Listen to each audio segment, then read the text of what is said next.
Assalamualaikum warahmatullahi wabarakatuh. Salam Rahayu.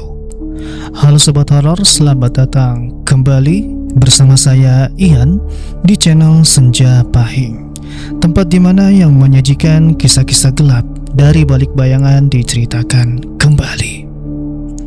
Untuk cerita horor pada segmen ke-39 kali ini akan mengangkat sebuah kisah horor yang berjudul Tali Kafan Terakhir. Namun sebelum masuk ke dalam ceritanya, jangan lupa like dan subscribe channel ini serta nyalakan lonceng notifikasinya agar kalian tidak ketinggalan di cerita-cerita horor lainnya. Oke, seperti apa kisahnya kali ini? Daripada makin penasaran, langsung aja kita masuk ke dalam ceritanya.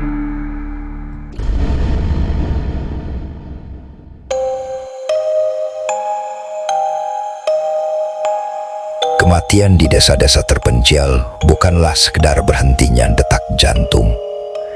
Di tempat-tempat di mana tradisi berakar lebih dalam dari pohon-pohon beringin tua, kematian adalah sebuah transisi sakral yang menuntut kesempurnaan. Setiap helai kain yang dipotong, setiap tetes air beraroma kabur barus yang membasahi kulit pucat, hingga setiap simpul tali yang mengikat tubuh kaku, memiliki aturan tidak tertulis yang diwariskan dari generasi ke generasi. Masyarakat Giri Sambi percaya bahwa tubuh manusia hanyalah wadah pinjaman. Ketika nafas terakhir dihembuskan, wadah itu harus dikembalikan ke tanah dengan tata cara yang tanpa celah. Kesalahan sekecil apapun dalam prosesi pemulasarahan jenazah tidak hanya dianggap sebagai kelalaian, namun juga sebagai undangan bagi bencana. Kain kafan putih bersih bukan sekedar penutup aurat terakhir, melainkan pelindung arwah untuk menempuh perjalanan menuju dimensi yang sunyi. Tali-tali pengikatnya adalah lambang pelepasan urusan duniawi, memastikan sang mayit tidak lagi menoleh ke belakang, ke alam manusia yang telah ditinggalkannya. Menjelang sore hari di penghujung musim kemarau, langit di atas Giri Sambi jarang sekali memperlihatkan kelembutan. Awan tebal berwarna kelabu pekat seringkali berarak turun dari perbukitan, membawa serta hawa dingin yang menusuk bulang dan aroma tanah kering yang menanti curahan hujan. Pada saat-saat seperti inilah, waktu seolah berjalan lebih lambat. Gemerisik daun jati yang saling bergesekan terdengar seperti bisikan peringatan dari alam. Keheningan desa ini bukan sekedar ketiadaan suara, melainkan sebuah ruang tunggu yang menahan nafas, bersiap menyambut takdir yang tidak bisa ditolak oleh siapapun. Kehidupan warga mengalir dengan ritme yang selaras dengan alam. Mereka bertani, beribadah di musola berlantai kayu, dan menjaga kerukunan terus-menerus melalui tegur sapa di beranda rumah panggung mereka. Namun, di balik ketenangan yang tampak di permukaan, tersimpan kepatuhan pada pantangan-pantangan lama yang tak kasat mata. Mereka tahu ada garis batas yang sangat tipis antara alam yang mereka huni dengan dunia yang tak terlihat. Dan batas itu seringkali hanya dijaga oleh seutas benang tradisi dan doa-doa yang dirapalkan dengan seksama di penghujung usia seorang manusia. Kematian adalah gerbangnya, dan orang-orang yang hidup memiliki kewajiban mutlak untuk memastikan gerbang itu tertutup rapat selama-lamanya. Hujan turun seperti dicurahkan dari langit, menghantam atap seng rumah panggung keluarga Ardiansyah dengan suara yang memekakkan telinga. Di ruang tengah, aroma tajam kapur barus berbaur dengan wangi daun pandan yang diremas kasar. Suasana duka yang seharusnya hening dan syahdu kini berganti menjadi kepanikan yang saling bersahutan. Di atas tikar pandan yang digelar di tengah ruangan, bujur kaku Yusuf terbaring ditutupi kain jarik coklat. Pemuda yang baru 3 hari lalu pulang dari perantauannya di kota itu kini tak lagi bernafas. Demam tinggi yang menyerangnya semalam tiba-tiba merenggut nyawanya tepat saat azan asar berkumandang. Kematian yang begitu mendadak membuat seisi desa gempar. Bayu, cepat panggil Pak Slamet. Jangan diam saja kamu. Ini waktu terus berjalan. Matahari sudah mau menjam maghrib. Teriak Paman Yusuf. Wajahnya tegang menatap keluar jendela yang mulai gelap oleh awan badai. Bayu yang matanya masih sembab dan memerah hanya bisa mengangguk pelan. Pikirannya kosong. Kakak satu-satunya yang semalam masih berngobrol dengannya kini terbujur kaku di depannya. Tanpa banyak bicara, pemuda belasan tahun itu menerobos hujan deras, berlari melintasi jalanan desa yang berlumpur menuju gubuk Pak Slamet. Setengah jam kemudian, Pak Slamet tiba dengan jas hujan plastik kuning yang kebesaran. Wajah rentanya terlihat lelah, gurat-gurat ketuaan di pipinya tampak semakin dalam di bawah penerangan lampu bohlam di ruang tengah. Tangannya yang keriput menenteng tas anyaman berisi kain kafan, gunting, dan kapas. Pak Slamet, tolong dipercepat saja memandikannya. Ini hujan makin deras. Liang lahat di kuburan ujung sudah mulai tergenang air. Kalau tidak segera dikubur sebelum maghrib, takutnya tanah di sana longsor dan kita tidak bisa memakamkan Yusuf malam ini. Ucap seorang tetangga yang baru pulang dari area pemakaman. Suaranya bergetar menahan hawa dingin. Pak Slamet menghela nafas panjang. Matanya menatap tajam ke arah warga yang berkerumun.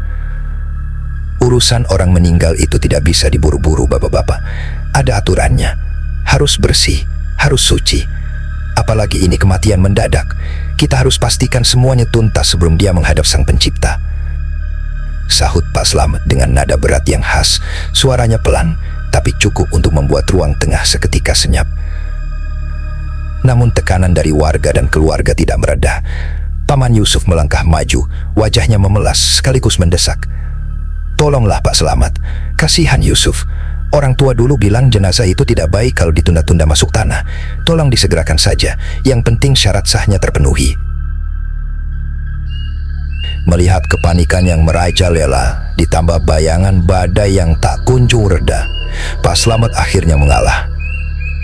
Perasaan tidak enak mulai menggerogoti hatinya, namun ia menepisnya. Dengan dibantu dua orang kerabat laki-laki, ia mulai memandikan jenazah Yusuf. Air yang bercampur bubuk bidara disiramkan ke tubuh kaku pemuda itu. Dinginnya air seakan menjalar ke seluruh ruangan, membuat bulu kuduk siapa saja yang berada di sana tanpa sadar berdiri. Proses pemandian terpaksa diselesaikan dalam waktu yang jauh lebih singkat dari biasanya. Pak Slamet segera menggelar 3 lapis kain kafan putih di atas lantai papan yang telah dikeringkan. Taburan kapur barus ditebarkan dengan tergesa-gesa. Tepat saat jenazah Yusuf diangkat ke atas kain pelapis pertama, sebuah kejadian yang tak diharapkan terjadi. Lampu bohlam di atas mereka berkedip 2 kali sebelum akhirnya padam total. Pemadaman listrik dari gardu desa akibat cuaca buruk. Kegelapan pekat langsung menyergap ruang tengah. Hanya disisakan cahaya semar kebiruan dari kilat yang sesekali menyambar di luar jendela. Ya Allah, kenapa harus mati lampu sekarang? Jerit seorang ibu di sudut ruangan. Nyalakan lilin, cepat cari lilin atau senter dari dapur, seru Paman Yusuf dengan suara panik yang semakin meninggi, memecah kehusyukan. Dalam temaram cahaya 3 batang lilin yang baru dinyalakan beberapa menit kemudian, bayangan-bayangan tubuh yang mengelilingi jenazah bergoyang-goyang mengerikan di dinding papan. Pak Slamet yang dengan penglihatan yang sudah termakan usia harus membungkus jenazah Yusuf dalam penerangan yang sangat minim. Tangannya bergerak cepat, memori otot bertahun-tahun, melipat kain dari sisi kiri, lalu kanan, menutupi seluruh tubuh pemuda itu. Kini tiba saatnya mengikat tali kafan. Ada 5 simpul longgar yang harus dibuat sebelum jenazah dimasukkan ke liang lahat. Di atas ubun-ubun, di bawah dagu, di dada, di lutut, dan di ujung kaki. Sudah siap, Pak Slamet? Kerandanya sudah di depan pintu. Warga yang mau menyolatkan di musola sudah menunggu. Air hujan mulai masuk teras. Suara ketukan keras dari pintu depan menambah tekanan di dada lelaki tua itu. Iya, sebentar. Ini lagi diikat, balas Pak Slamet setengah berteriak. Jantungnya berdebar kencang melebihi biasanya. Ia mengikat tali di ujung kaki, lalu lutut, kemudian dada. Saat tangannya bergerak ke bagian atas, cahaya lilin tertiup angin kencang yang masuk dari celah jendela yang kurang rapat, membuat pandangannya sekejap gelap. Dalam kegelisahan dan desakan waktu yang mencekik, tangan keribut Pak Slamet meraih tali di bagian kepala, melilitkannya dengan cepat, dan membuat simpul. Namun di tengah kepanikan dan cahaya yang meredup itu, tangannya sedikit bergetar. Tali yang seharusnya diikatkan kuat untuk menahan ujung kafan tepat di atas ubun-ubun jenazah, hanya terselip longgar pada lipatan kain. "Sudah, bawa kerandanya masuk sekarang," perintah Paman Yusuf tanpa menunggu konfirmasi akhir dari Pak Slamet. Beberapa warga bergegas masuk ke dalam dengan pakaian basah kuyup, langsung mengangkat tubuh berkafan putih itu ke dalam keranda hijau berbahan besi. Pak Slamet berdiri terpaku di sudut ruangan. Matanya menatap nanar ke arah keranda yang digotong keluar dengan terburu-buru menuju musola. Ada sesuatu yang mengganjal di hatinya. Rasa dingin yang aneh, berbeda dari dinginnya hujan, tiba-tiba merayap di tengkuknya. Prosesi pemakaman berlangsung liar di tengah amukan badai. Jalan menuju kuburan desa di ujung kampung yang melewati jembatan bambu terasa sangat licin dan berbahaya. Rombongan pengantar jenazah melangkah dengan susah payah, membelah malam yang gelap gulita. Hanya sinar lampu senter yang memandu jalan mereka. Sesampai di pemakaman, firasat buruk warga terbukti benar. Liang lahat yang sudah digali sejak sore ternyata benar-benar mulai dipenuhi genangan air coklat dari luapan tanah sekitarnya. Tanpa membuang waktu menunggu hujan reda, jenazah Yusuf segera diturunkan perlahan ke dasar lubang yang basah dan lengket. 3 orang warga yang berada di dalam liang lahat bekerja secepat kilat, menerjang lumpur setinggi mata kaki. "Buka tali di bawah wajahnya, singkap kainnya biar pipi kanannya menyentuh tanah," instruksi salah satu sesepuh desa dari atas liang lahat dengan memegang payung dan senter. Paman Yusuf yang berada di dalam liang lahat meraba-raba wajah jenazah yang tertutup kafan. Dia membuka tali di bawah dagu dan sedikit menyingkap kain agar pipi pucat Yusuf menempel pada tanah lempung. Namun, di tengah guyuran hujan yang menderas dan pencahayaan senter yang bergoyang-goyang, tidak ada satupun dari mereka yang menyadari satu hal fatal. Ikatan paling atas di ubun-ubun jenazah telah terlepas sepenuhnya sejak dari dalam keranda. Kainnya sedikit terburai, menyatu dengan genangan lumpur air hujan. "Sudah, cepat naik kalian semua, tanahnya makin gembur, bahaya longsor," seru warga dari atas. Papan nisan kayu ditata rapat menutupi rongga jenazah, lalu tanah basah dilemparkan dengan cepat menggunakan cangkul ke dalam lubang. Suara tanah liat yang menghantam papan beradu dengan derik petir di langit. Pak Slamet berdiri di bawah payung hitam agak jauh dari makam, mengamati prosesi itu dengan tatapan kosong. Mulutnya komat kamit melantunkan 2 tahlil, tapi pikirannya melayang kembali ke momen di ruang duka. Tiba-tiba, ingatan itu menghantam telatnya. Tangannya yang gemetar saat mengikat tali kepala, simpul yang tidak tertarik sempurna, kegelapan sesaat. Tali itu, tali kafan terakhir di bagian atas, tidak terikat dengan benar. Pak Slamet menelan ludahnya. Keringat dingin sebesar biji jagung menetes di pelipisnya, bercampur dengan percikan air hujan. Ia melangkah maju 1 tindak, bibirnya terbuka untuk meneriakkan sesuatu, untuk menyuruh mereka berhenti menimbun dan memeriksa kembali kain kafan bagian kepala itu. Namun suara gedubuk tanah padat terakhir yang meratakan makam menutup keberaniannya. Semuanya sudah terlambat. Jenazah Yusuf telah terkubur, tertimbun bertonton tanah lempung basah. Meminta makam dibongkar detik itu juga, di tengah badai dan rasa lelah warga yang memuncak, sama saja dengan mengundang kemarahan seisi desa dan menghancurkan reputasinya sebagai pengurus jenazah yang dipercaya puluhan tahun. Semoga tidak terjadi apa-apa. Maafkan kelalaian saya, Yusuf, batin Pak Slamet lirih. Ia merapatkan kerah jas hujannya, berbalik arah dan berjalan gontai meninggalkan area pemakaman yang pekat. Malam itu, di desa Giri Sambi, hujan perlahan mereda menyisakan gerimis. kematian Yusuf Ardiansyah dianggap telah selesai diurus. Warga pulang ke rumah masing-masing, mengunci pintu rapat-rapat untuk beristirahat. Tidak ada yang tahu, di kedalaman tanah basah di ujung kampung sana, sebuah kesalahan kecil baru saja membuka celah. Sebuah ikatan yang tidak selesai telah menahan arwah untuk benar-benar pergi dan menyisakan waktu tunggu 7 hari sebelum sesuatu yang terkurung di dalam tanah itu bangkit menuntut penyelesaian. 7 hari telah berlalu sejak tanah basah di ujung kampung menutupi jasad Yusuf Ardiansyah. Bagi sebagian besar warga desa Girisambi, seminggu adalah waktu yang cukup untuk membiarkan rutinitas mengikis sisa-sisa duka. Namun, bagi keluarga Ardiansyah dan Pak Slamet, bayang-bayang hari pemakaman yang tergesa-gesa itu masih menggantung berat di udara.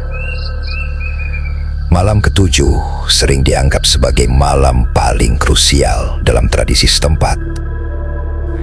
Ini adalah malam di mana roh orang yang meninggal dipercaya kembali ke rumah untuk terakhir kalinya, berpamitan sebelum benar-benar memutus ikatan dengan dunia manusia.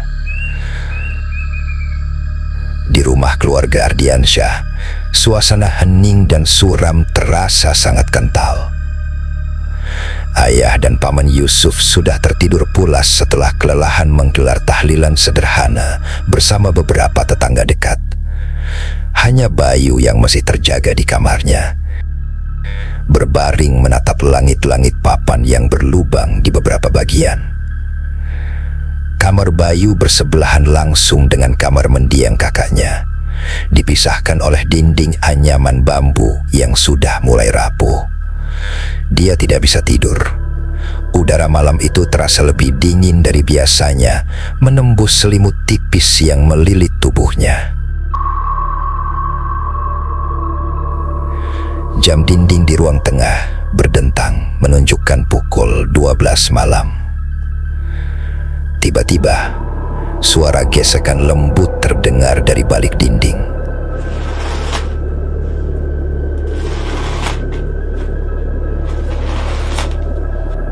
Bayu menahan napas. Suaranya pelan, ritmis, seperti kain panjang yang diseret di atas lantai kayu yang kasar. Dia memiringkan tubuhnya menghadap dinding pemisah, telinganya ditekan ke arah bilik bambu.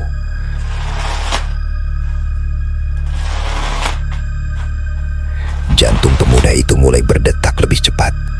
Dia kenal betul suara lantai kamar kakaknya jika ada yang berjalan di sana.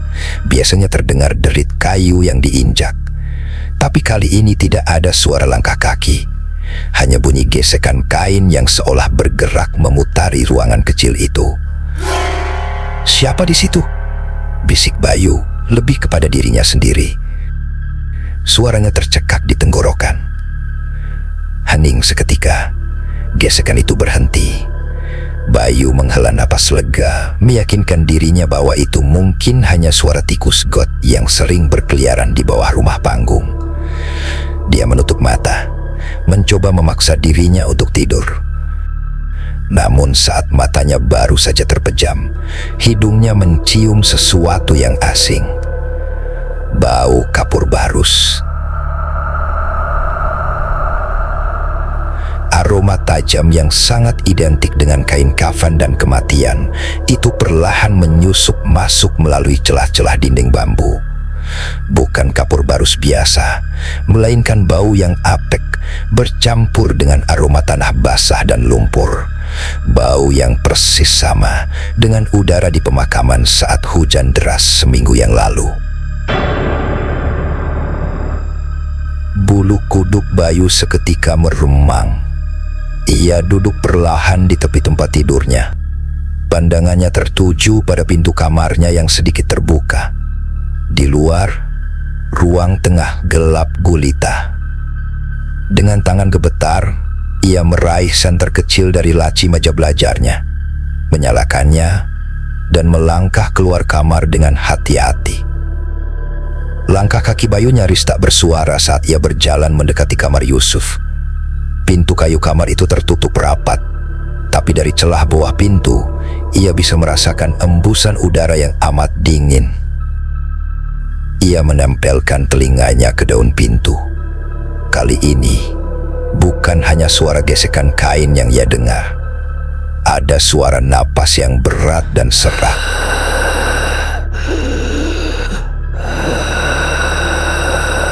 Disusul suara bisikan pelan yang nyaris tak tertangkap telinga. Taliku, mana taliku?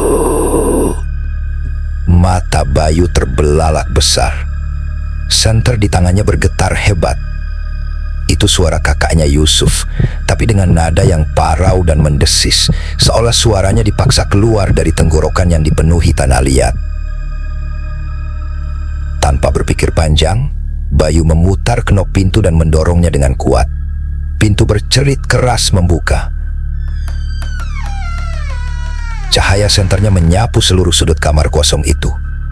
Ranjang, lemari kayu tua dan sebuah cermin retak peninggalan ibunya, semuanya tampak seperti biasa. Tidak ada siapa-siapa, tapi hawa dingin di kamar itu membuat Bayu menggigil hebat. Bau kapur barus dan tanah basah semakin pekat menyengat hidungnya. Ia melangkah masuk, menyinari lantai kamar. Tepat di tengah ruangan, di atas lantai papan, terdapat jejak aneh berupa tetesan-tetesan air lumpur yang menghitam. Jejak itu tidak berbentuk tapak kaki manusia, melainkan seperti sesuatu yang diseret memanjang, mengarah ke sudut ruangan di mana lemari pakaian Yusuf berada.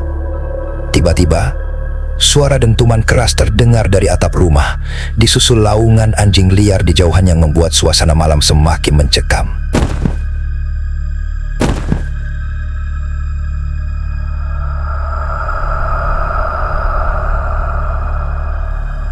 Bayu mundur perlahan, menutup pintu kamar itu rapat-rapat, dan berlari kembali ke tempat tidurnya meringkuk berhalih selimut hingga fajar menyingsing. Keesokan harinya, Desa Giri Sambi dikegerkan oleh sebuah penemuan aneh. Di jalan setapak berlumpur yang membentang dari pemakaman desa menuju pekarangan rumah keluarga Ardiansyah, terdapat jejak panjang yang aneh. Jejak itu bukan bekas ban sepeda atau tapak kaki kerbau, melainkan guratan lurus selebar tubuh manusia, seolah ada sekarung gabah besar yang diseret dari arah kuburan. Warga berkerumun di sepanjang jalan, berbisik-bisik sambil menunjuk-nunjuk jejak basah tersebut. Jejak itu melewati jembatan bambu, melintasi depan musola, dan berhenti tepat di bawah tangga kayu rumah panggung keluarga Ardiansyah. Pak Selamat, yang kebetulan sedang melintas setelah berbelanja dari warung desa, terpaku menatap jejak itu. Wajah rantanya memucat. Ia ingat betul, arah jejak itu berasal dari blok makam baru, tempat Yusuf dikuburkan. Pikirannya langsung melayang pada simpul kafan budian atas yang tak sempat ia ikat sempurna malam itu. Keringat dingin mulai membasahi telapak tangannya yang menggenggam erat kantong kresek belanjaan. "Ini pertanda buruk, Pak Selamat," ucap Mang Udin, seorang petani parubada yang berdiri di sebelahnya. Kata orang tua dulu, kalau ada jejak seretan dari kuburan di malam ketujuh, itu artinya si mayit pulang menuntut sesuatu yang belum selesai. Pak Selamat menelan ludah. Suaranya terdengar goyah. "Hus, jangan bicara sembarangan, Din. Mungkin itu cuma jejak luwak atau musang yang nyarat mangsanya dari hutan. Luwak mana yang bisa ninggalin jejak bau kapur barus sama tanah kuburan begini, Pak?" Sela seorang pemuda yang ikut jongkok mengamati jejak tersebut. Perdebatan warga terhenti ketika terdengar teriakan histeris dari arah persawahan di pinggir desa, tak jauh dari balai desa. Beberapa warga, termasuk Pak Selamat, bergegas berlari menuju sumber suara. Di sebuah gubuk kecil di tengah sawah yang sudah mengering, pemandangan mengerikan menanti mereka. Kang Maman, salah satu warga yang ikut menggali liang lahat dan menurunkan jenazah Yusuf malam itu, ditemukan tergeletak tak bernyawa. Tubuhnya telentang kaku di atas tanah liat retak.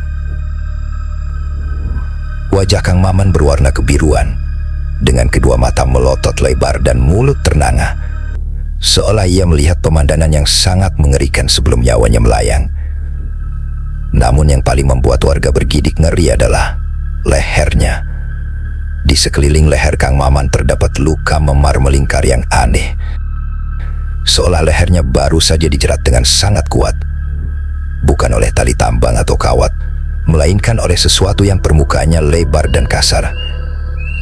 Di sela-sela jari Kang Maman yang kaku mencengkeram tanah, terselip sehelai benang putih yang tebal dan kusam, persis seperti serat kain mori yang biasa digunakan untuk mengkafani jenazah. Innalillahi, astagfirullah, bisik Pak Slamet dengan tubuh gemetar hebat. Ia tidak berani mendekat. Tatapannya tertuju pada serat kain putih di tangan Kang Maman. Firasat buruk yang berusaha ditepisnya selama sepekan terakhir kini menjadi kenyataan yang mengerikan. Kematian Kang Maman memicu kepanikan luar biasa di desa Giri Sambi. Kasakusuk mulai menyebar seperti api membakar jerami kering. Sebagian warga menuduh ini adalah kiriman santet dari desa tetangga yang berseteru soal pembagian air irigasi. Namun kalangan orang-orang tua mulai membicarakan tabu dan pantangan lama yang mungkin telah dilanggar saat pemakaman Yusuf. Malam itu, musola desa dipenuhi oleh bapak-bapak yang menggelar doa tolak bala dan ronda malam besar-besaran. Tidak ada yang berani keluar rumah sendirian. Pintu dan jendela dikunci ganda dan lampu-lampu minyak dibiarkan menyala terang benderang di beranda rumah. Sementara itu, di kamar tidurnya yang temaram, Bayu tak henti-hentinya menatap langit-langit. Ketakutan akan kejadian semalam dan berita kematian Kang Maman berputar-putar di kepalanya. Ia teringat akan bau kapur barus, jejak seretan di kamarnya, dan serat kain di tangan Kang Maman yang diceritakan warga.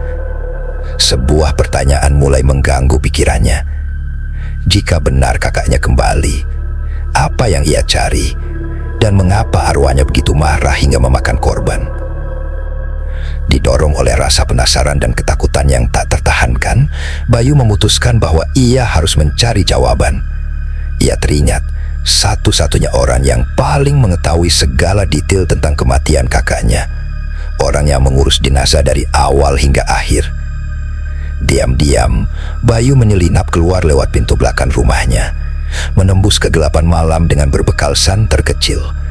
Tujuannya satu, gubuk Pak Slamet. Ia harus tahu kebenaran apa yang disembunyikan oleh laki-laki tua itu, kebenaran yang kini mulai menteror seluruh desa. Angin malam berembus membawa hawa ganjil yang membuat bulu kuduk Bayu terus mereman sepanjang perjalanan. Jalanan tanah menuju pinggiran desa terasa lebih jauh dari biasanya. Suara jangkrik dan kodok yang biasanya bising di musim kemarau, malam ini bungkam seribu bahasa. Alam seolah sedang menahan nafas, memberi jalan bagi sesuatu yang tak kasat mata untuk melintas. Setibanya di depan gubuk riat milik Pak Slamet, Bayu melihat cahaya pelita berkedip-kedip gelisah dari celah dinding anyaman bambu. Samar-samar terdengar suara laci ditarik paksa dan barang-barang yang dibongkar dengan panik. Bayu mengetuk pintu kayu itu dengan pelan namun bertempo cepat. "Pak Slamet, Pak, ini Bayu, buka pintunya Pak." Gemerisik di dalam seketika terhenti. Keheningan yang tegang menyelimuti gubuk itu selama beberapa detik sebelum akhirnya terdengar langkah kaki terseret mendekati pintu. Daun pintu berderit oleng menampakkan wajah Pak Slamet yang tampak 10 tahun lebih tua. Matanya cekung, rambut putihnya acak-acakan, dan peluh membasahi kaus singlet kusam yang membalut tubuh rendahnya. "Bayu, ya Allah Gusti, kamu ngapain keluyuran malam-malam begini? Cepat masuk." Pak Slamet menarik lengan pemuda itu dengan kasar, lalu buru-buru mengunci pintu rapat-rapat. Ruang tamu sempit itu berantakan. Di atas meja bambu riat bertumpuk-tumpuk kertas-kertas usang yang menguning, buku-buku catatan lusuh, dan botol-botol kecil berisi minyak wangi jenazah yang tergoling. Bau apak kertas tua bercampur aroma melati yang menyengat membuat Bayu sedikit mual. "Bapak lagi cari apa? Kenapa berantakan begini?" tanya Bayu, matanya menyapu sekeliling sebelum menatap tajam ke arah laki-laki tua itu. "Pak, saya kesini bukan mau bertamu. Saya mau minta Bapak jujur, apa yang sebenarnya terjadi waktu pemakaman Mas Yusuf?" Pak Slamet memalingkan wajah, tangannya gemetar meraih lintingan tembakau di asbak. "Tidak ada apa-apa. Kakakmu sudah dimakamkan sesuai syariat. Wajar kalau malam ketujuh arwahnya pulang sebentar. Kamu jangan berpikir yang macam-macam." "Kang Maman mati dicekik, Pak. Di tangannya ada serat kain kafan." Suara Bayu meninggi, memecah keheningan malam. Matanya mulai berkaca-kaca, campuran antara amarah, ketakutan, dan kesedihan yang tak terbendung. "Semalam saya dengar suara Mas Yusuf di kamarnya. Dia nyari sesuatu. Dia bilang, 'Mana taliku? Tolong jujur sama saya. Pak, apa ada yang salah waktu Bapak mengurus jenazahnya?'" Mendengar kata-kata "mana taliku", pertahanan Pak Slamet runtuh seketika. Laki-laki tua itu jatuh tersungkur di kursi bambunya, menutup wajah dengan kedua tangan keriputnya. Isak tangis tertahan keluar dari sela-sela jarinya, memecah keangkuhan seorang sesepuh yang selama 3 dekada dipercaya menjaga gerbang antara yang hidup dan yang mati di desa Girisambi. Dengan tangan bergetar, Pak Slamet menarik sebuah buku catatan bersampul merah pudar dari tumpukan paling bawah. Buku itu tampak sangat tua, jilitannya hampir lepas. Ia menyodorkannya ke hadapan Bayu di atas meja. "Buka halaman pertengahan yuk. Lihat sendiri," ucap Pak Slamet dengan suara parau. Bayu ragu-ragu sejenak sebelum membuka buku berdebu itu. Halaman demi halaman berisi daftar nama-nama warga desa yang pernah meninggal, lengkap dengan tanggal kematian, nama ayah, dan keterangan pemakaman. Semua ditulis dengan tinta hitam yang rapi. Namun, saat Bayu membalik ke bagian tengah, matanya terbelalak. Ada belasan nama yang ditandai dengan coretan silang tebal menggunakan tinta merah. Di samping setiap nama bersilang merah itu tertulis catatan kecil dengan huruf miring yang nyaris tak terbaca. Tidak sempurna, tali lepas, kain kurang, dimakan tanah sebelum suci. "Ini buku apa, Pak?" tanya Bayu, nafasnya mulai tak teratur. "Itu dosa-dosa desa ini, yuk," jawab Pak Slamet pelan. Tatapannya menerawang jauh ke masa lalu. "Tahun 80-an, jauh sebelum kamu lahir, desa ini pernah kena wabah muntaber yang parah sekali. Tiap hari ada 3-5 orang meninggal. Warga panik. Pemerintah desa waktu itu kewalahan. Kami kehabisan kain kafan, kehabisan lahan kuburan." Pak Slamet menarik nafas panjang yang terdengar menyakitkan. Karena takut tertular, jenazah-jenazah itu diurus seadanya. Ada yang kafannya diganti kain spray bekas, ada yang mandinya cuma disiram air sungai Kopor, dan yang paling parah, mereka dikuburkan massal di area dekat sungai kering di belakang kuburan yang sekarang, tanpa tali yang benar, tanpa simpul yang sempurna, asal masuk tanah, asal ditimbun. Bayu merinding membayangkan puluhan mayat dikubur tertumpuk tanpa tata cara yang layak. Lalu, apa hubungannya sama Mas Yusuf? Tanah di ujung pemakaman tempat kakakmu dikubur itu berbatasan langsung dengan area kuburan massal itu, yuk. Suara Pak Slamet kini berubah menjadi bisikan ngeri. Malam itu, waktu hujan badai dan lampu mati, tangan Bapak gemetar. Simpul tali kafan di bagian kepala kakakmu terlepas sebelum diturunkan ke liang lahat. Bapak diam saja karena takut warga marah kalau harus membongkar makam di tengah badai. Mata Bayu membelalak ngeri. Realita dari ucapan lelaki tua itu mulai merayapi akal sehatnya. "Satu simpul yang terurai di tanah itu, yuk," lanjut Pak Slamet. Air matanya menetik dari sudut matanya. seperti membuka kunci pintu yang sudah lama disegel. Kakakmu tidak tenang karena ikatan dunianya belum diputus, dan arwahnya yang bingung kini mengundang hal-hal gelap dari masa lalu untuk bangkit bersamanya. Maman mati karena dia yang memegang kepala jenazah kakakmu saat diturunkan. Mereka menuntut penyelesaian. Di saat yang bersamaan, teror nyata tengah mengintai di ujung desa lain. Di balai desa yang menyatu dengan musola kampung, belasan laki-laki dewasa berkumpul. Asap rokok mengepul tebal ke udara, bercampur dengan aroma kopi hitam yang mulai mendingin. Beberapa warga bermain gapleh untuk mengusir kantuk. Sementara di bagian dalam musola, Ustadz Rojali dan 5 orang tetua desa tengah duduk melingkar membaca surah Yasin dengan khusyuk. Kematian Kang Maman benar-benar meruntuhkan nyali warga, membuat mereka menolak untuk tidur di rumah masing-masing malam ini. Pukul 1 dini hari lewat sedikit, tiba-tiba angin yang sejak tadi tak bertiup mendadak berembus kencang menabrak jendela-jendela musola yang terbuat dari nako kaca. Bunyi gemeretak kaca beradu membuat beberapa warga yang sedang mengobrol di teras terdiam seketika. Udara yang tadinya hangat karena desakan banyak orang merosot jari dingin yang menggigit tulang sumsum. Asap rokok yang mengepul di udara tiba-tiba bergerak turun, merayap di lantai seolah ditarik oleh suatu tekanan gaib. "Kok tiba-tiba dingin benar ya, Pak?" gumam salah satu pemuda sambil merapatkan sarungnya. Belum sempat ada yang menjawab, hidung mereka serempak menangkap aroma itu.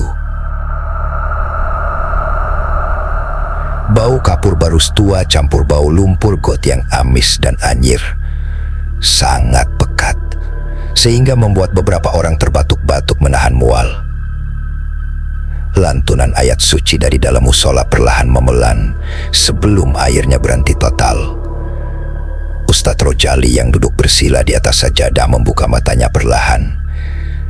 Dia merasakan firasat yang luar biasa buruk. Perasaannya mengatakan bahwa mereka tidak lagi sendirian di tempat itu. Dari arah kegelapan jalan di depan balai desa, terdengar suara gesekan.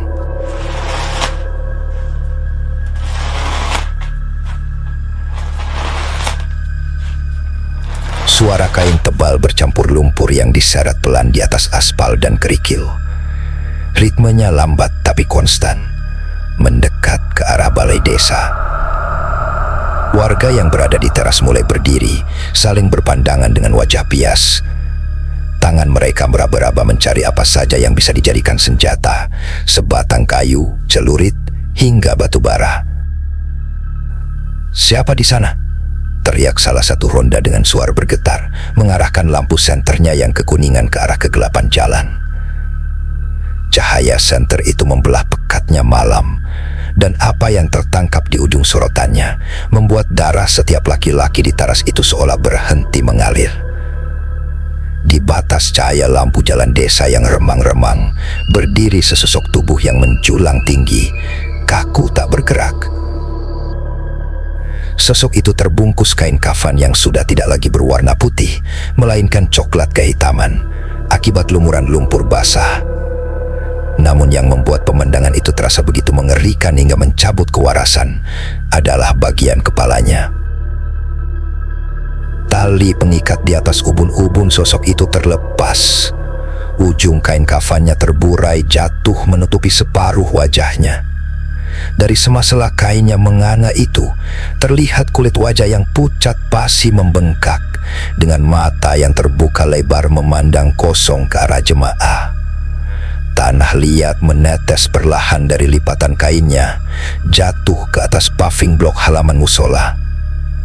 Itu adalah jenazah Yusuf, tapi bukan sekedar tubuh mati. Dia digerakkan oleh sesuatu yang purba, kemarahan dari alam kubur yang menuntut haknya. "Allahu Akbar, pocong, pocong, lari!" Jerit histeris pemuda yang memegang senter itu menjatuhkan benda itu ke lantai dan lari puntang-panting ke arah kebun pisang di belakang balai desa. Kepanikan meledak, meja gapleh terjungkal, gelas-gelas kopi pecah berantakan terinjak-injak warga yang berebut menjauh dari halaman. Mendengar kekacauan di luar, Ustadz Rojali bergegas bangkit dan melangkah ke teras musola. Laki-laki parubala berjubah koko itu menelan ludahnya, melihat sosok yang kini perlahan melayang maju, bergeser tanpa mengangkat kakinya dari tanah. Bau busuk dan kapur barus kini terasa mencekik tenggorokannya. Astagfirullahalazim, Ustadz Rojali berbumam. Dia mencoba mengumpulkan sisa-sisa keberaniannya. Dengan langkah gemetar, dia turun anak tangga teras, merentangkan tangannya untuk melindungi beberapa tetua yang membeku ketakutan di belakangnya. Wahai makhluk Allah, kembalilah ke tempatmu, jangan ganggu kehidupan manusia, seru Ustadz Rojali dengan suara lantang yang dipaksakan. Dia mulai melantunkan ayat kursi dengan cepat. Namun, entah niru mundur atau menghilang seperti kisah-kisah yang sering ia dengar, sosok berkain kafan itu justru memiringkan kepalanya dengan gerakan patah-patah yang tidak wajar. Suara gemertak tulang leher yang dipelintir paksa terdengar mengerikan menembus keheningan malam. Sosok itu tiba-tiba melesat maju dengan kecepatan luar biasa, berhenti tepat sejengkal di depan wajah Ustadz Rojali. Hawa dingin sedingin es batu menerpa wajah sang ustadz. Dari balik kain kafan yang terburai di bagian atas itu, terdengar bisikan serak yang menggema langsung ke dalam gendang telinganya. Bukan dari mulut yang membeku itu, tapi dari udara di sekitarnya. Taliku belum selesai.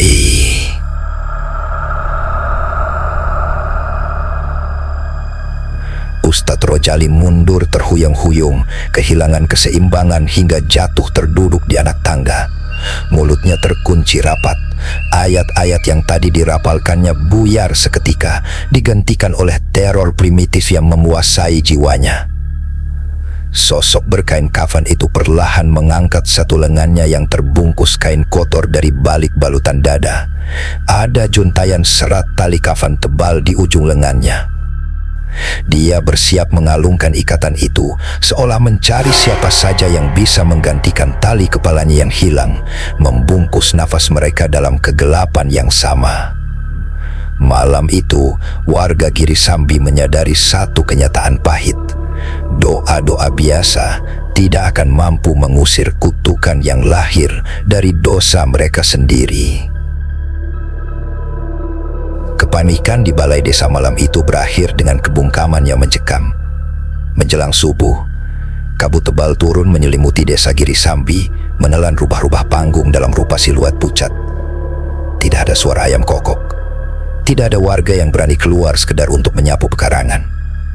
Ustadz Rojali ditemukan oleh beberapa pemuda menjelang pagi dalam keadaan menggigil hebat di sudut teras musola. Tatapannya kosong, bibirnya terus merapalkan ayat-ayat pendek dengan suara parau yang nyaris tak terdengar. Di gubuk rayatnya, Pak Slamet dan Bayu tak memejamkan mata sedetik pun. Berita jatuhnya Ustadz Rojali dengan cepat sampai ke telinga mereka melalui ketukan panik seorang tetangga yang berlari mencari tempat berlindung. Mendengar hal itu, wajah Pak Slamet semakin mengeras. Rahangnya mendegang. Laki-laki tua itu tahu teror ini sudah melewati batas nalar biasa. Arwah Yusuf tidak hanya sekedar pulang untuk meminta talinya diikat, melainkan telah menjadi semacam jembatan gaib.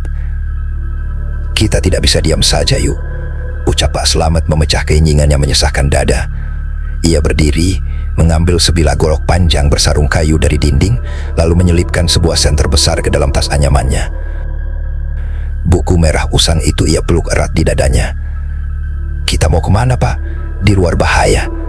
Bayu menahan lengan Pak Slamet, matanya memancarkan ketakutan yang mendalam. Ia masih terngiang-ngiang suara serak kakaknya di kamar malam sebelumnya. Kita harus ke sungai kering di belakang kuburan sekarang, mumpung hari sudah mulai terang, jawab Pak Slamet dengan nada final yang tak bisa dibantah. Ada yang harus Bapak pastikan, sesuatu yang lebih besar daripada sekedar tali kafan kakakmu sedang terjadi di sana.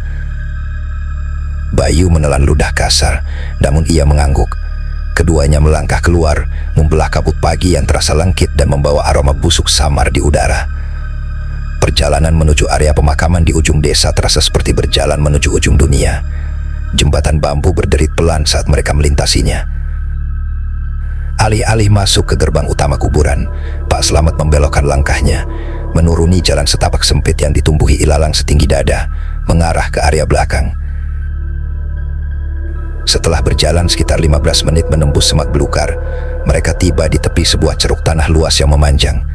Itulah Sungai Kering Girisambi. Dasarnya dipenuhi tanah liat yang kerak-kerak seperti sisik ular raksasa, mengeras akibat kemarau panjang. Dikelilingi pohon-pohon bambu kuning yang melengkung muram, tempat itu memancarkan aura kematian yang pekat. Bayu menutup hidungnya dengan ujung kaosnya. Bau di sini jauh lebih busuk daripada di rumahnya. Aroma kapur barus campur dengan bau anyir darah kering dan daging busuk menguar dari celah-celah retakan tanah. Pak Slamet melangkah turun ke dasar sungai dengan susah payah. Tongkat kayunya menunjuk ke arah tanah lempung di bagian tengah ceruk. "Lihat itu, yuk." Suaranya bergetar. Bayu mengikuti arah telunjuk Pak Slamet dan seketika perutnya mual. Di atas tanah retak itu terdapat seratusan jejak seretan. Bukan hanya satu seperti yang ditemukan di depan rumahnya, melainkan banyak sekali. Jejak-jejak itu saling menyilang, tumpang tindih, dan semuanya bergerak merayap dari bawah lapisan tanah Sungai Kering, merangkak naik menuju satu titik, gundukan tanah baru di batas atas pemakaman. Makam Yusuf. Astagfirullah. Astagfirullah. Bisik Bayu mundur selangkah. "Ini apa, Pak? Kenapa jejaknya banyak sekali?" "Kutukan masa lalu yang bangkit kembali, yuk," jawab Pak Slamet lirih. Air mata menetes dari mata tuanya. "Seperti yang Bapak ceritakan dari buku merah ini, puluhan korban wabah muntaber dulu dikubur serampangan di bawah tanah tempat kita berdiri ini. Mereka terperangkap, marah, dan lapar akan keadilan. Selama bertahun-tahun mereka tertidur karena tidak ada celah. Tapi Pak Slamet menatap makam Yusuf yang terlihat dari bawah ceruk. Tapi simpul kafan kakakmu yang terlepas telah menjadi celah itu. Kakakmu adalah pintu yang terbuka. Arwah-arwah di bawah sini meminjam jalan kakakmu untuk keluar. Kalau malam ini pintu itu tidak ditutup rapat, bukan cuma kakakmu yang akan gentayangan mencari tali, tapi puluhan mayat dari bawah tanah ini akan merayap ke desa." Belum sempat Bayu mencerna kengerian informasi itu, suara seruan keras terdengar dari atas tebing sungai. "Di sini rupanya kau bersembunyi, tua bangah keparat." Bayu dan Pak Slamet mendongak terkejut. Di atas sana, Paman Yusuf berdiri dengan napas memburu, menggenggam sepotong balok kayu. Di belakangnya belasan warga desa dengan wajah kalut, mata merah kurang tidur, dan memegang berbagai macam senjata tajam, menatap tajam ke arah Pak Slamet. Beberapa di antaranya adalah kerabat mendiang Kang Maman. Warga berduyun-duyun turun ke dasar Sungai Kering, mengepung laki-laki tua itu. Hawa amarah yang memuncak bercampur dengan ketakutan luar biasa membuat suasana siang itu seolah siap meledak. "Jelaskan pada kami, Pak Slamet," teriak Paman Yusuf, urat lehernya menonjol. Matanya nanar menatap jejak-jejak mengerikan di atas tanah. "Apa yang kau lakukan pada jenazah keponakanku? Kenapa dia malah menteror Ustadz Rojali semalam? Kenapa Maman mati dicekik pakai kain mori? Jawab." Seorang warga lain, anak sulung Kang Maman, melangkah maju dengan parangnya di tangannya. "Bapak yang mengurus semuanya. Pasti Bapak sengaja menumbalkan desa ini kan? Bapak pasang syarat sesat apa waktu memandikan jenazahnya?" "Bukan begitu. Demi Allah, bukan begitu." Bayu berusaha maju melindungi Pak Slamet, namun didorong kasar oleh pamannya sendiri hingga jatuh terduduk. Pak Slamet menghela napas panjang, membiarkan tubuhnya rileks di tengah ancaman itu. Ia menatap satu persatu wajah warga yang diselimuti kemarahan dan ketakutan itu. Ia tahu, inilah saatnya. Beban rahasia 30 tahun dan kelalaian seminggu yang lalu harus dibayarnya hari ini. Dengan perlahan, ia mengangkat buku merah usang di tangannya, menunjukkannya kepada kerumunan. "Saya bersalah," seru Pak Slamet. Suaranya pecah namun menggema di cekuan suai kering itu. Kerumunan yang tadinya riuh seketika hening. "Saya lalai. Di malam saat hujan badai itu, tangan saya gemetar. Satu simpul tali kafan Yusuf di ubun-ubun terlepas, dan saya terlalu pengecut untuk meminta kalian membongkar makam di tengah hujan deras." Gumaman tak percaya mulai terdengar dari para warga. Paman Yusuf membeku. Balok-balok kayu di tangannya perlahan turun. "Kalian boleh bulu saya sekarang untuk menebus nyawa Maman. Tapi kalian harus tahu, bukan hanya Yusuf yang mengancam kita. Di bawah kaki kalian ini, di dasar sungai kering ini, bersemayam puluhan jenazah orang tua dan kerabat kalian dari zaman wabah dulu.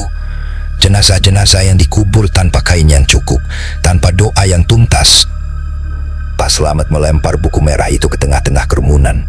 Halamannya terbuka, menunjukkan deretan nama bersilang merah. Beberapa warga yang mengenal nama-nama orang tua mereka di sana tersentak mundur dengan wajah pucat pasi. "Makam Yusuf yang tak sempurna menjadi gerbang bagi mereka yang telah terkurung di sini selama ini," jerit Pak Slamet menunjuk ke arah makam Yusuf. "Arwah keponakanmu ditarik oleh dendam mereka. Malam ini adalah malam ke-8, malam di mana batas antara yang hidup dan yang mati benar-benar lebur jika pintu itu tidak dikunci." Keheningan yang mematikan menyelimuti sungai kering itu. Hanya terdengar suara angin yang bersiur di sela-sela rumpun bambu, menyebarkan bau tanah basah yang semakin menyengat. Kemarahan warga perlahan memudar, berganti dengan teror absolut yang melumpuhkan sendi-sendi mereka. Realita bahwa mereka tinggal berdekatan dengan kuburan massal penuh kutukan, dan teror semalam hanyalah pemanasan, membuat beberapa bapak-bapak jatuh duduk lemas. Paman Yusuf menatap Pak Slamet dengan pandangan kosong, lalu menatap makam keponakannya di atas bukit kecil itu. Suaranya sekarang terdengar sangat parau dan putus asa. "Lalu, apa yang harus kita lakukan sekarang, Pak? Gimana caranya kita menghentikan ini semua?" Pak Slamet mengangkat wajahnya yang basah oleh air mata, menatap tajam ke arah sang matahari tertutup awan mendung di ufuk timur. "Hanya ada satu cara. Maghrib ini, sebelum malam benar-benar gelap, kita harus menggali kembali makam Yusuf. Kita harus mengikat tali terakhir itu langsung dari dalam liang lahatnya."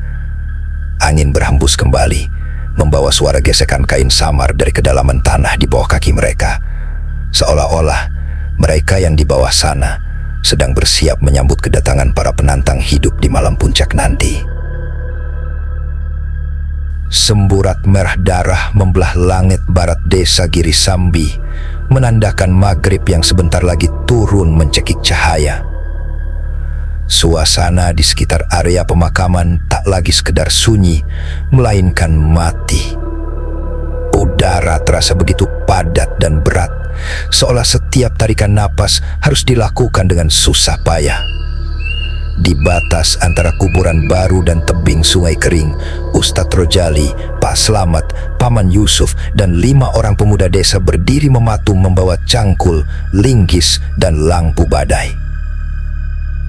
Namun sebelum mata cangkul pertama sempat menghantam tanah makam Yusuf, sebuah jeritan histeris memecah ketegangan dari arah jalan setapak. Bayu hilang, Pak Slamet." Seorang kerabat berlari tertati-tati dengan napas tersengal. Wajahnya pucat pasi-pasi seperti mayat. "Kamarnya kosong, pintu belakang jebol, dan ada jejak lumpur tebal menyeret dari dipanya mengarah ke semak belukar belakang."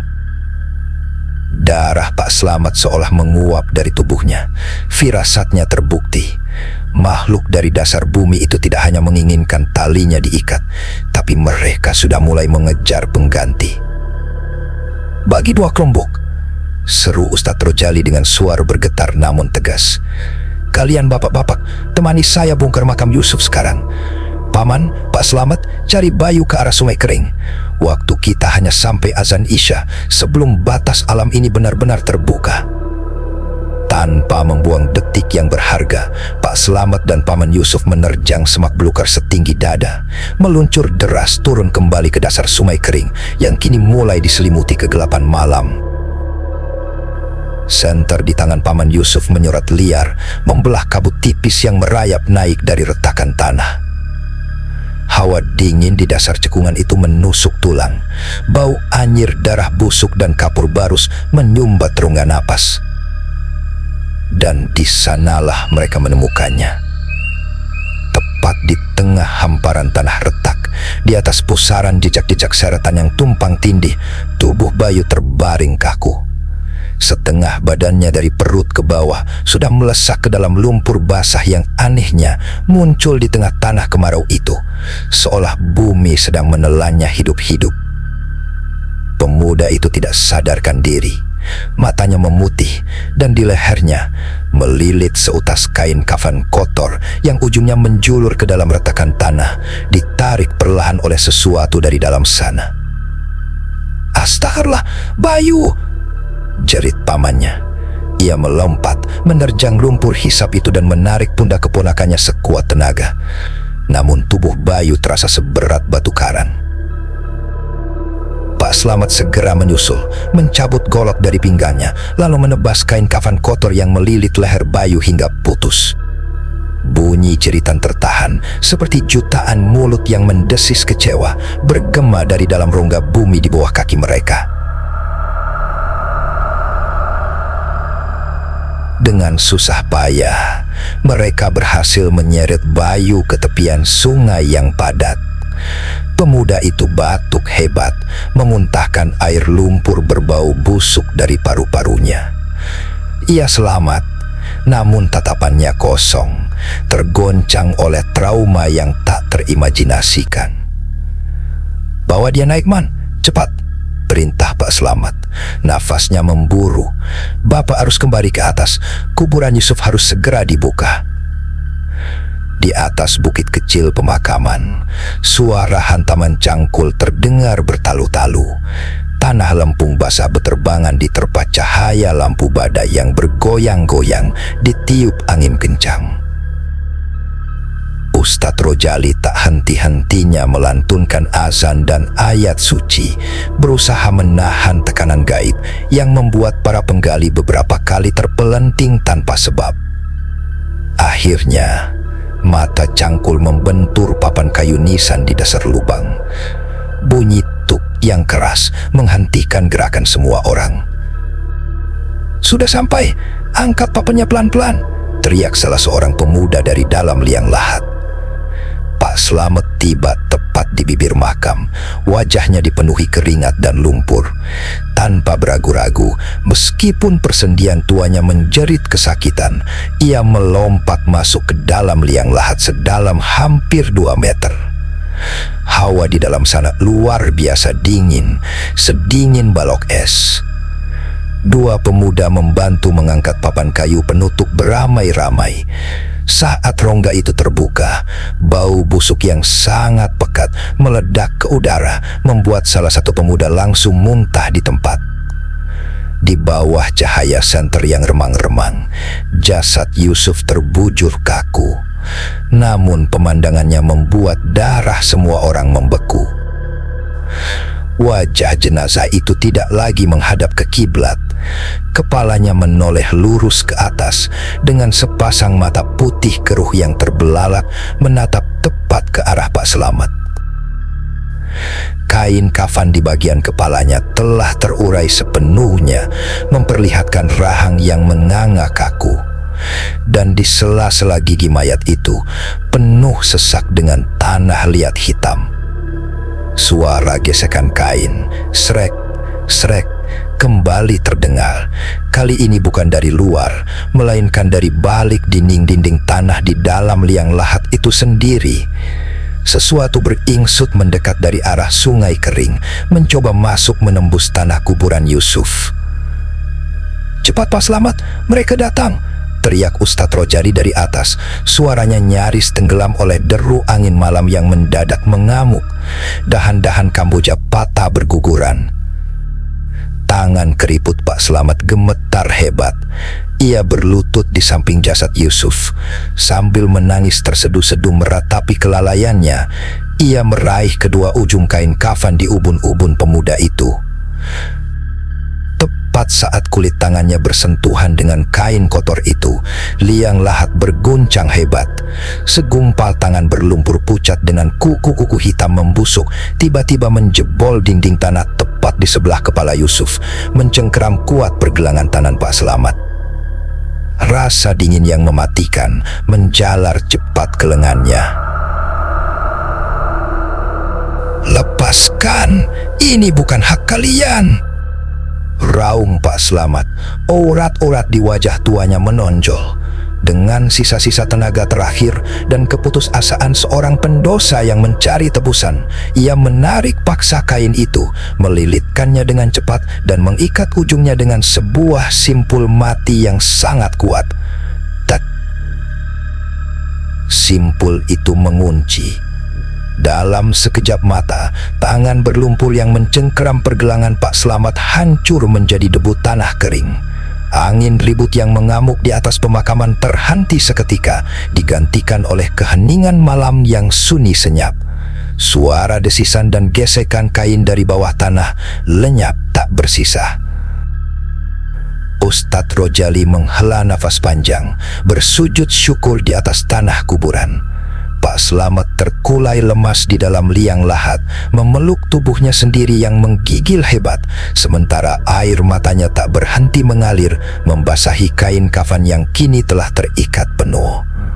Kutukan penutup jalan itu akhirnya tertunai.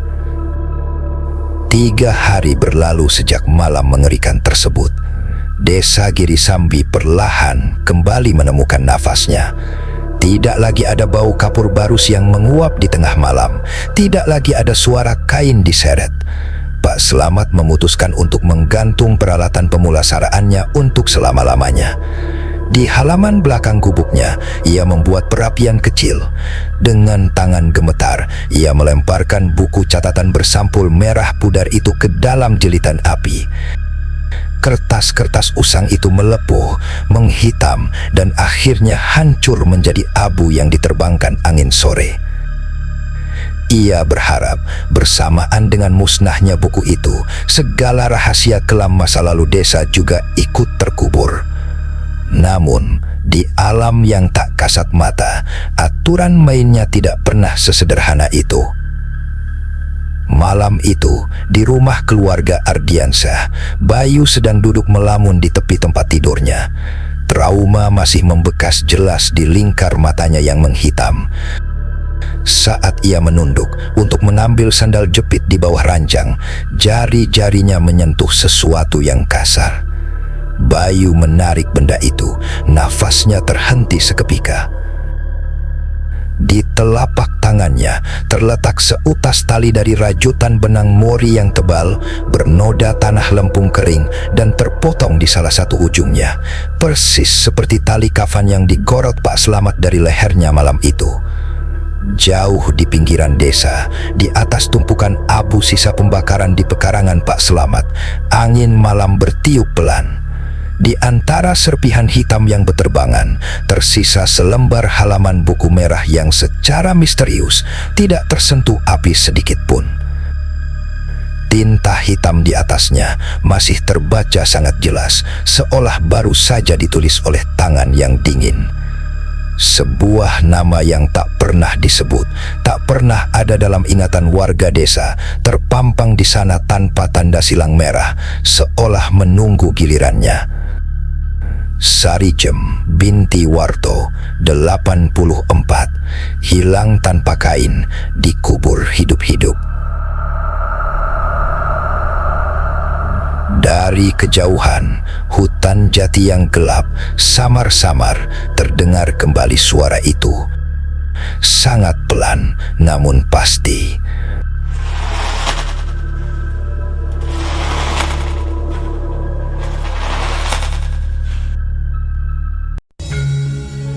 Nah, itu dia kisah horor kali ini. Gimana sobat-sobat horor? Sebuah kesalahan yang dianggap kecil dapat menyimpan akibat yang jauh lebih besar. Terlebih ketika ada rahasia masa lalu yang belum benar-benar selesai. Dan mungkin tidak semua yang sudah terkubur itu benar-benar telah berakhir. Oke, terima kasih banyak sudah mau dengerin sampai akhir. Saya Ian pamit, insya Allah ketemu lagi di cerita horor selanjutnya. Wassalamualaikum warahmatullahi wabarakatuh. Salam Rahayu.